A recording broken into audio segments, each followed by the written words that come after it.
Hi friends, welcome to my channel. ఈరోజు మనం Sunday కాబట్టి మటన్ కర్రీ ప్రిపేర్ చేసుకుంటాం. మా వారి స్టైల్ మటన్ కర్రీ. మామూలుగా ఇంకా మిక్సీలో మన టమాటాలు, ఆనియన్స్, వెల్లుల్లి, సోంపు, తర్వాత వచ్చేసి పట్ట, లవంగ, యాలకులు, తర్వాత కొంచెం ధనియాలు అవన్నీ వేసుకోవాలి. తర్వాత అల్లం వేసుకోవచ్చు, అల్లం ముక్కలు అవి. అదే అల్లం లేదనేసి అల్లం పేస్ట్ అది వేసాం అనమాట. మిక్సీ చేసుకున్న తర్వాత మటన్ని నీట్గా శుభ్రంగా వాష్ చేసేసుకునేసి దాంట్లో ఆ పేస్ట్ వేసేసుకోవాలి. తర్వాత వచ్చేసి మీట్ మసాలా, మనకు మటన్ మసాలా ఎలాగో బయట దొరుకుతుంది, మటన్ మసాలా. తర్వాత కల్లుప్పు కొంచెం తగినంతగా వేసుకుందాం. తర్వాత వచ్చేసి పసుపు, తర్వాత కారం, తర్వాత ధనియాల పొడి అవన్నీ కూడా వేసుకోవాలి.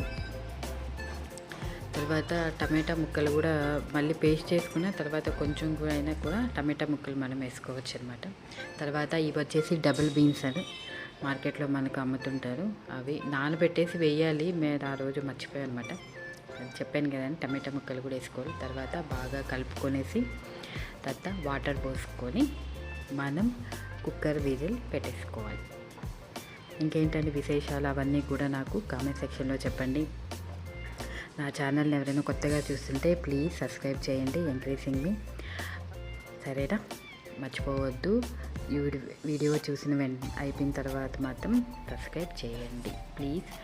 మీ ఫ్రెండ్స్కి కానీ, నైబర్స్కి కానీ, మీ రిలేటివ్స్కి కానీ అందరికీ చెప్పి కూడా సబ్స్క్రైబ్ చేయించండి. దానివల్ల మీకేం డబ్బులు ఏం పోవు, నాకేం డబ్బులు రావు. ఓకేనా? మీ డబ్బులు మీ దగ్గరే ఉంటాయి కాబట్టి ఓన్లీ జస్ట్ సబ్స్క్రైబ్ చేస్తున్నానంత మాత్రాన ఏమీ కాదు. సరేనా? మీరేం చేస్తున్నారు సండే అవన్నీ కూడా నాకు కామెంట్ సెక్షన్లో చెప్పండి. ఇలా నీట్గా కలిపేసుకొనేసి కుక్కర్ పెట్టేసుకుందాం. తర్వాత కుక్కర్ విజిల్స్ మెత్తగా ఉండే పని అయితే మామూలుగా మటన్ కొంచెం ఎక్కువ విజిల్స్ రావాలి కాబట్టి 6, 7, 8 వరకు రావాలన్నమాట. సరేనా? తర్వాత 6, 7 వచ్చేసింది. ఇప్పుడు కర్రీ ప్రిపేర్ చేసుకుందాం. బాండిల్ పెట్టేసుకుందాం. తర్వాత ఆయిల్ వేసుకుందాం. తర్వాత వచ్చేసి కరివేపాకు వేసుకోవాలి. తర్వాత ఇదిగోండి దీన్నంతా తీసేసి దీంట్లో వేసుకోవడం. ఇంకోటి ఏంటంటే కలుపుకున్న తర్వాత మనకు కొంచెం వాటర్ కొంచెం ఎక్కువ కావాలనుకుంటే ఇంకొంచెం వాటర్ పోసుకోవచ్చు.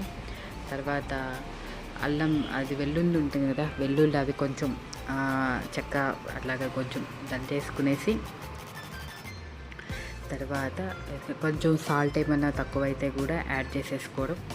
లాస్ట్లో అన్నీ సరిపోయా చూసుకునేసి కొత్తిమీర వేసేసుకునేసి కలిపేసి స్టవ్ ఆఫ్ చేసేసుకుంటే మా వారి స్టైల్ మటన్ కర్రీ రెడీ అయిపోతుంది. తర్వాత వచ్చేసి దాంట్లోకి కాంబినేషన్ ఏంటంటే సంగటి చేసుకుంటున్నాం అనమాట. రాగి ముద్ద అంటారు కదా, రాగి ముద్ద మటన్ కర్రీ. తర్వాత ఫస్ట్ ఇట్లాగా బాయిలింగ్కి వాటర్ పెట్టేసి ఇవ్వాలి. దాంట్లో కల్లుప్పు వేసేసి బాయిల్ అయిన తర్వాత రైస్ వేసేసేయాలన్నమాట. కొంతమంది మామూలు ఈ రైస్ కూడా వాడుకుంటారు, లేకపోతే మామూలు మనం తినే రైస్, కొంతమంది రేషన్ రైస్ కూడా వాడుకుంటారు అన్నమాట. అయితేనా తర్వాత అది కొంచెం బాగా ఉడికేసిన తర్వాత రాగి పిండి వేసుకోవాలన్నమాట. రాగి పిండి వేసుకొని మనం కలుపుతూ ఉండాలన్నమాట. ఇలాగ మెత్తగా ఉడకాలి. తర్వాత రాగి పిండి బాగా దాంట్లో వేసేసి కలుపుకుంటూ ఉండాలి. మనం అది బాగా గట్టిపడేంత వరకు మనకి ఎంత పిండి పెడుతుందో అంత కొంచెం కొంచెం వేసుకోవడం, కలుపుకోవడం, మళ్ళీ కొంచెం కొంచెం వేసుకోవడం, కలుపుకోవడం. అట్లాగా మనకు ఎంతవరకు పిండి పడిపోతుందో దాన్ని బట్టేసి మనం నీట్గా చేసుకోవాలన్నమాట. ఓకేనా? మీరేం చేస్తున్నారు అవన్నీ కూడా నాకు కామెంట్ సెక్షన్లో చెప్పండి, మర్చిపోవద్దు. ఓకేనా? ఎక్కడికి వెళ్తున్నారు ఏంటి అవన్నీ కూడా నాకు చెప్పండి.